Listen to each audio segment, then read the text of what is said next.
Assalamualaikum warahmatullahi wabarakatuh. Salam sejahtera bagi kita semua. Om Swastiastu, Namo Buddhaya, Salam Kebajikan, Rahayu. Ini Mas Menteri Nadiem Anwar Makarim. Hari ini merupakan hari yang sangat istimewa.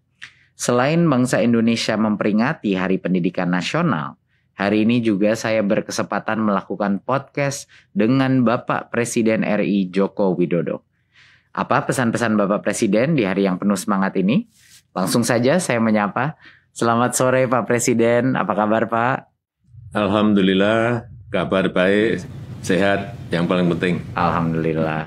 Pak Presiden, sebelumnya kan karena kita sudah melakukan tes PCR, kemudian kan sudah ada pembatas ini sesuai protokol kesehatan. Kita boleh ya Pak buka masker, izin untuk podcast ini.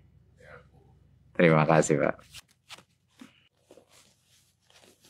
Terima kasih Pak Presiden. Izinkan saya menanyakan pertanyaan yang pertama nih Pak. Hari ini kan Hari Pendidikan Nasional Pak Presiden. Apa makna Hardiknas ini bagi Bapak? Semangat Ki Hajar Dewantara.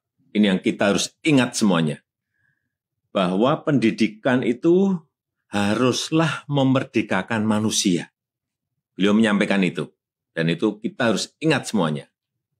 Karena bagi Ki Hajar Dewantara, pendidikan harus memerdekakan kehidupan manusia. Kemerdekaanlah yang menjadi tujuan. Jadi kita di Indonesia dengan berbekal pendidikan, semua orang boleh menjadi apa saja. Ini juga penting, perlu digarisbawahi. Tapi selain itu harus juga menghormati kemerdekaan orang lain.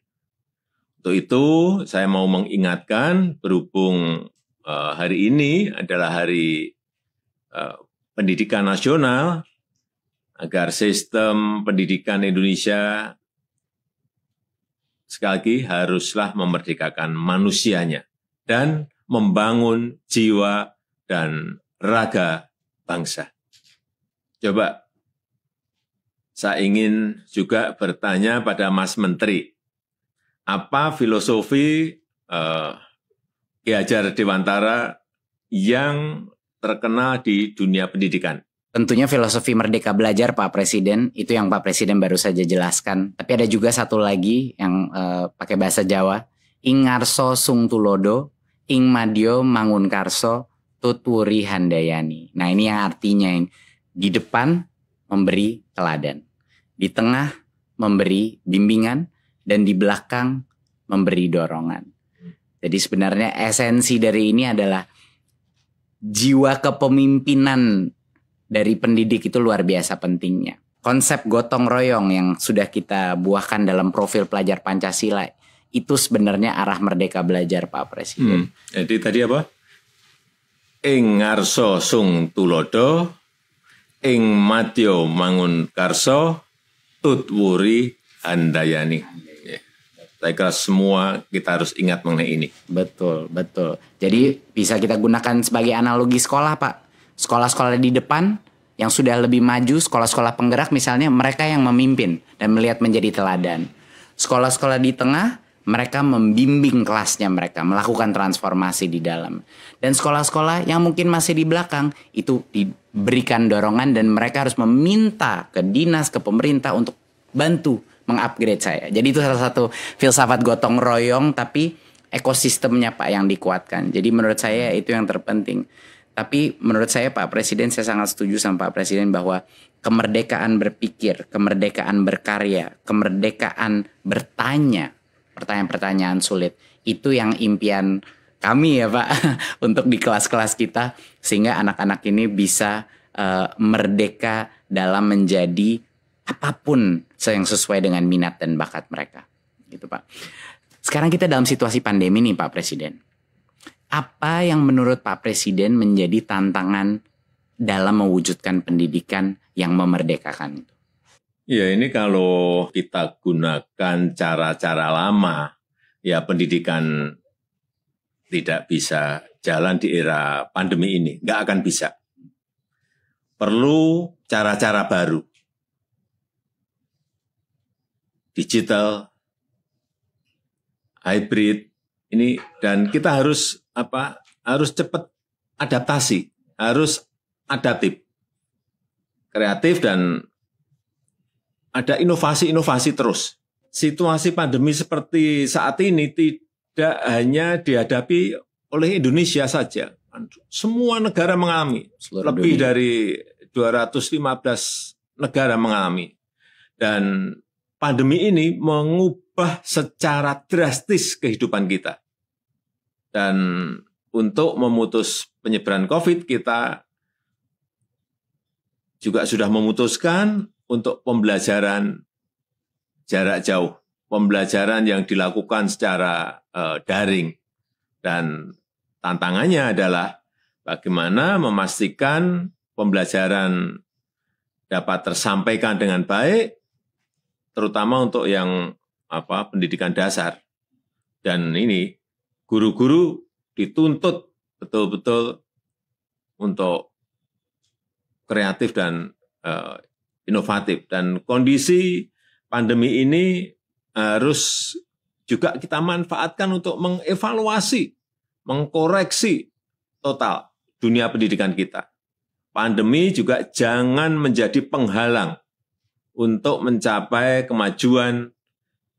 Dan saya sangat berharap cita-cita untuk mencapai SDM unggul itu tidak berhenti. Agar pendidikan yang berkualitas bagi seluruh rakyat Indonesia ini benar-benar dirasakan oleh rakyat kita dari Sabang sampai Merauke, dari Miangas sampai Pulau Rote, semuanya merasakan.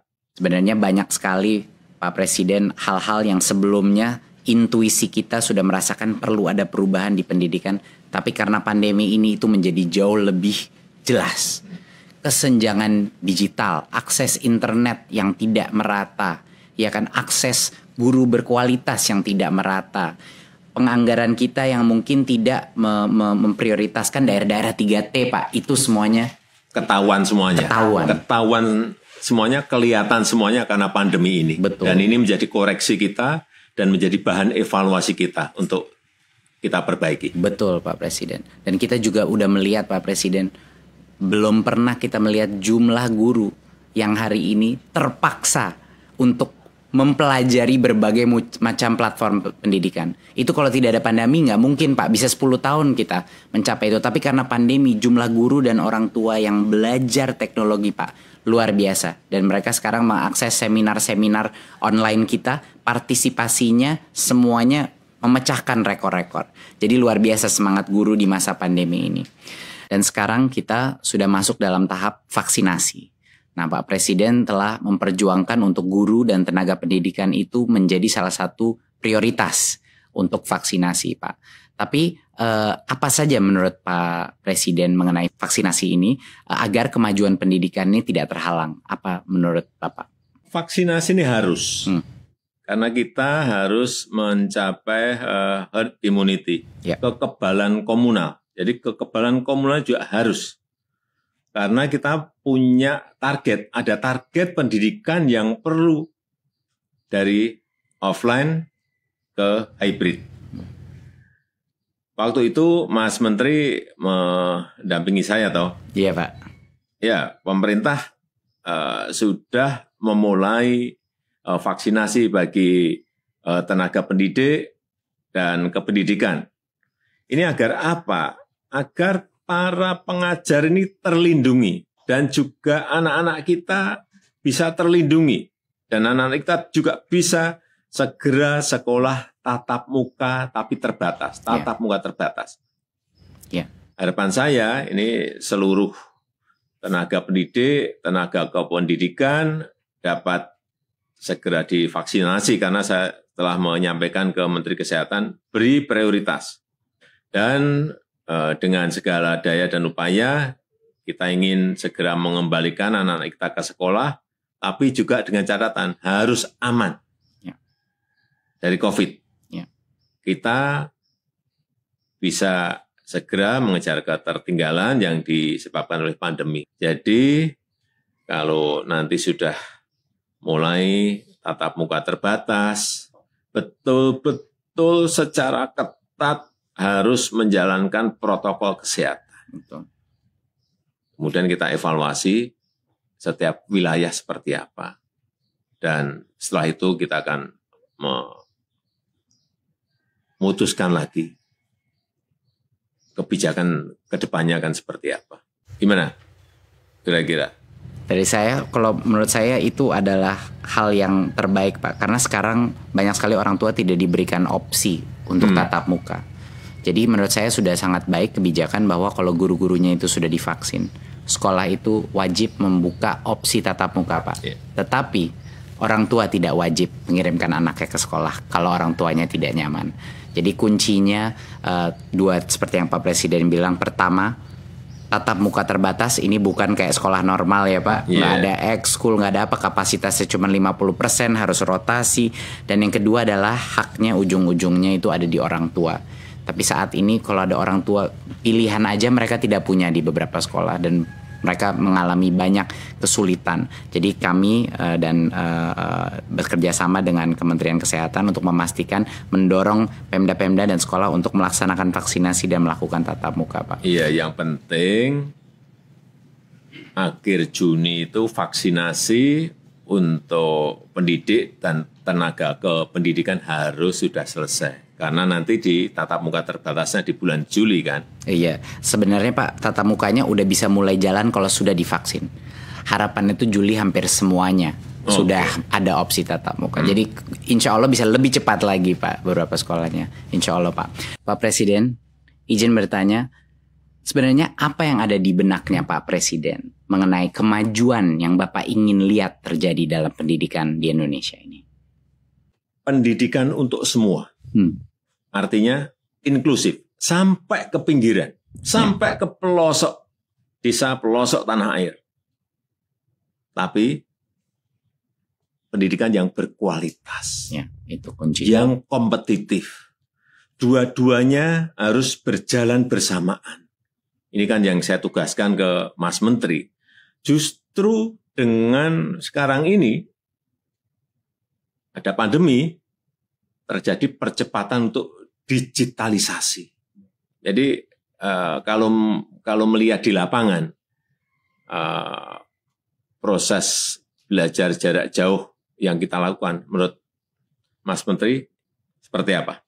Banyak kendalanya. Banyak yang nggak punya HP, banyak yang nggak punya koneksi internet, dan kita melihat di dunia memang kualitas daripada pembelajaran itu ada penurunan.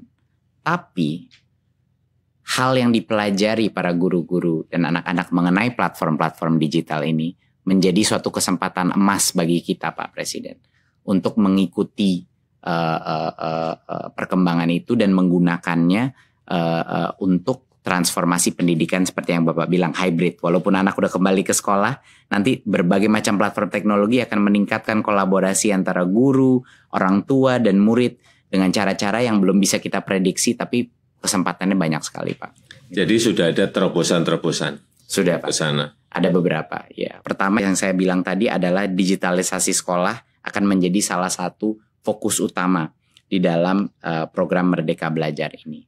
Tapi ada beberapa program-program yang sangat penting yang sudah diluncurkan Pak, walaupun dalam masa pandemi. Yang pertama adalah ujian nasional kita ubah menjadi asesmen nasional.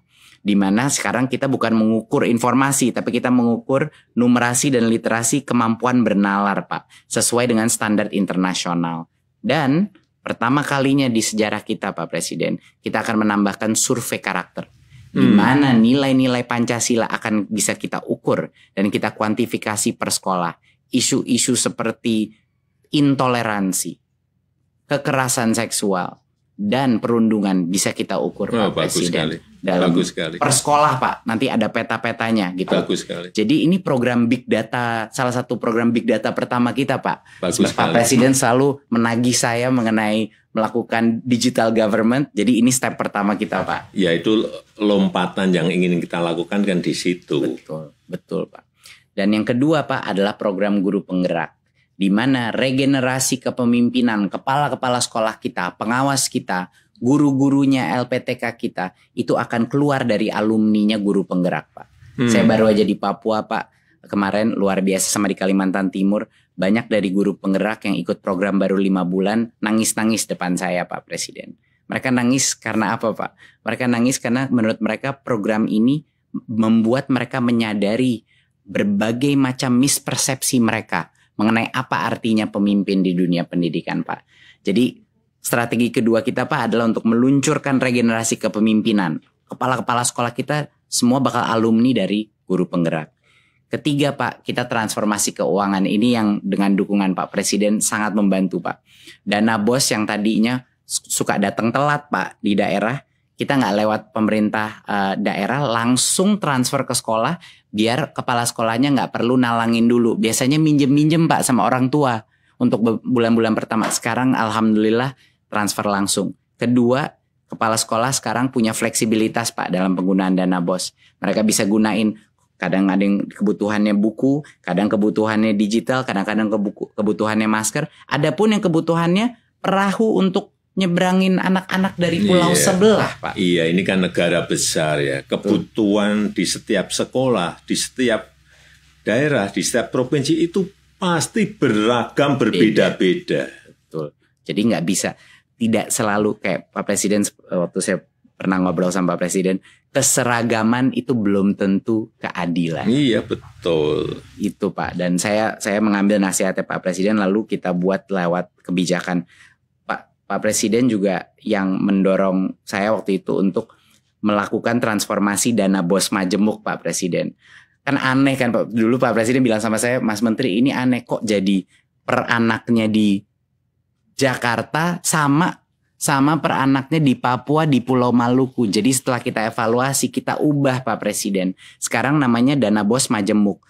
Berdasarkan per anaknya itu berdasarkan indeks kemahalan. Jadi di Papua di mana bangun ruang kelas itu 3 kali lebih mahal, ngirim buku dari Jakarta bisa 2 kali lebih mahal. Sekarang Pak, anak-anak di kepulauan di Maluku sama Papua naik dana BOS-nya 40% sampai dengan 100% Pak Presiden. Ya itu yang namanya keadilan. Betul. Belum tentu keseragaman adalah keadilan. Bagaimana sekarang Mas Menteri mengenai infrastruktur dan teknologi untuk sekolah? Digitalisasi sekolah Pak. Tentunya bekerja sama berkoordinasi dengan Menkominfo Pak untuk memastikan bahwa sekolah menjadi prioritas untuk koneksi internet Pak. Dari Kemendikbud kami sedang mempersiapkan program distribusi laptop terbesar Pak yang pernah terjadi. Sehingga anak-anak kita dan guru-guru kita akan bisa mengakses ya, dan tentunya dengan proyektor dan juga dengan wifi router. Kapan itu? Harapannya dalam 1-2 tahun ke depan banyak sekali sekolah kita, puluhan ribu sekolah kita akan menerima paket-paket laptop Pak. Dan juga Pak, beberapa inovasi yang kita lakukan tentunya di Kampus Merdeka dan KIP Kuliah Pak. Di Kampus Merdeka adalah program yang luar biasa didukung Pak Presiden, adalah untuk membuka opsi bagi perusahaan, bagi NGO-NGO untuk membuat kursus-kursus 1 semester yang akan mendapatkan full SKS bagi anak-anak mahasiswa kita. Jadi sekarang belajar bisa di mana-mana. Iya, sekarang artinya belajar itu bisa dengan siapa saja. Belajar juga bisa di mana saja. Dengan siapapun, bisa dengan perbankan, bisa dengan industri, bisa dengan UKM, semuanya bisa. Benar, setuju sekali Pak. Tapi masalahnya dulu Pak Presiden, jangka waktunya kependekan. Kalau mau magang itu cuma 1-2 bulan Pak. Dan anak-anak kuliahnya masih harus ngambil mata kuliah di universitasnya. Sekarang sudah berubah Pak. Dia akan mendapatkan full 20 SKS di dalam perusahaan tersebut. Jadi dia tidak harus mengorbankan SKS dia dan kapan dia lulus.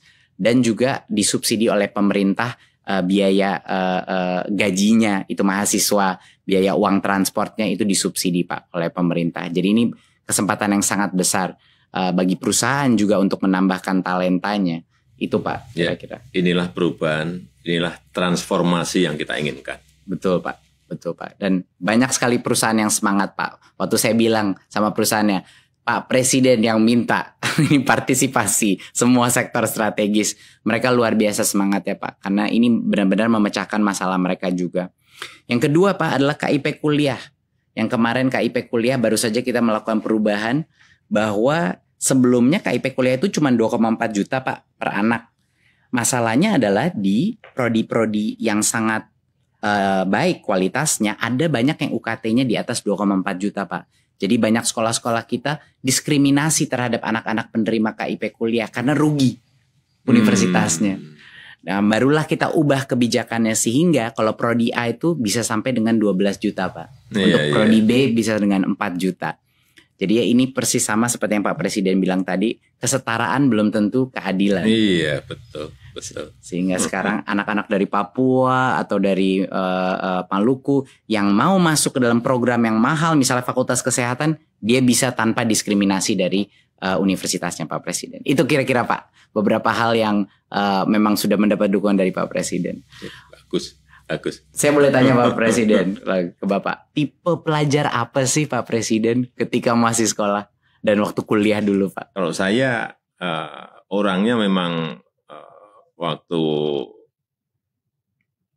entah itu di SD, SMP, SMA, kemudian di universitas memang tidak mau kalah. Artinya gini, kalau saya melihat teman saya misalnya malam belajarnya 1 jam, saya tahu dia belajarnya 1 jam, saya belajarnya 2 jam. Gitu. Habis subuh misalnya teman saya belajar 30 menit, saya 1 jam. Juara 1 misalnya, saya melihat, belajarnya malam 2 jam, saya 4 jam. Ya, misalnya gitu. Tidak mau kalah di situ maksud saya. Waduh. Kenapa saya seperti itu? Karena dengan belajar kita bisa mewujudkan cita-cita. Tapi juga saya aktif, tapi aktif utamanya di pecinta alam. Jadi saya memang senang dan juga bisa belajar di mana saja. Belajar kan tidak hanya di kampus, tetapi di alam pun kita bisa belajar. Dan pendidikan yang kita peroleh di luar ruang kelas itu juga sama pentingnya dengan pendidikan yang kita terima di dalam kelas. Betul. Kadang lebih penting, Pak. Kadang bisa lebih penting. Bisa lebih penting, iya. Pak Presiden, ada hal khusus nggak yang dulu dilakukan Pak Jokowi ketika masih menjadi pelajar dan mahasiswa yang manfaatnya itu sangat terasa hingga saat ini ketika menjabat jadi presiden, Pak? Ada nggak yang paling relevan, Pak? Gitu. Iya, saya selalu belajar dari kesalahan. Kemudian juga tidak pernah putus asa. Dan saya senang yang namanya kompetisi. Saya pikir itu yang juga membuat saya berani memulai berwirausaha mulai dari nol sebelum menjadi pejabat publik. Kalau kita tidak berani berbuat sesuatu yang kita tahu akan baik untuk perkembangan diri, bahkan baik untuk sesama, ya, saya pikir kita tidak akan bisa maju. Dari dulu saya itu suka ingin tahu, dan semuanya ingin tahunya juga secara detail, lihat betul. Saya pengennya gitu. Saya merasakan itu Pak di meeting-meeting sama Pak Presiden waktu awal-awal. Setiap kali saya duduk Pak Presiden itu, saya kira saya akan digurui gitu Pak. Tapi ternyata Pak Presiden yang menanya begitu banyak pertanyaan dan selalu mencatat. Tapi apa Pak Presiden dari dulu memang seperti itu Pak? Selalu ingin mengetahui detail. Iya. Oleh karenanya sekarang pun juga sama seperti itu. Kenapa saya cek ke lapangan setiap pekerjaan-pekerjaan secara detail. Secara detail pun kadang-kadang masih meleset, apalagi tidak. Betul, setuju sekali Pak. Boleh saya tanya Pak Presiden. Pak Presiden, apakah ada pesan mungkin penyemangat untuk para pendidik dan pelajar di Indonesia di Hari Pendidikan Nasional ini? Jangan berhenti belajar walau sedang pandemi. Justru gunakan untuk belajar sekarang ini secara mandiri dan menjadi pembelajar sejati. Ilmu dari sekolah atau dari kampus itu bisa menjadi suatu saat itu usang, menjadi jadul. Tapi kalau selalu belajar sepanjang zaman, ini akan terus bisa relevan. Artinya memang kita harus belajar terus. Luar biasa, menjadi pembelajar sepanjang hayat ya Pak. Menjadi pembelajar sepanjang hidup, betul. Terima kasih Pak Presiden RI Joko Widodo. Banyak sekali pesan Bapak yang tadi menjadi bekal buat saya menjalankan tugas ini. Saya juga harap masyarakat juga dapat terinspirasi oleh kata-kata dan juga sejarahnya Pak Presiden. Sehat selalu Pak Presiden dan semoga lancar menjalankan ibadah di bulan suci ini. Terima kasih, amin. Terima kasih. Itu tadi podcast saya dengan Bapak Presiden RI. Terima kasih telah menyaksikan dan pada kesempatan ini saya juga ingin mengucapkan selamat menunaikan ibadah puasa di bulan yang penuh berkah ini. Marilah kita mencapai kemenangan. Mari serentak bergerak, wujudkan Merdeka Belajar. Sekian, wassalamualaikum warahmatullahi wabarakatuh. Om Shanti Shanti Shanti Om. Namo Buddhaya.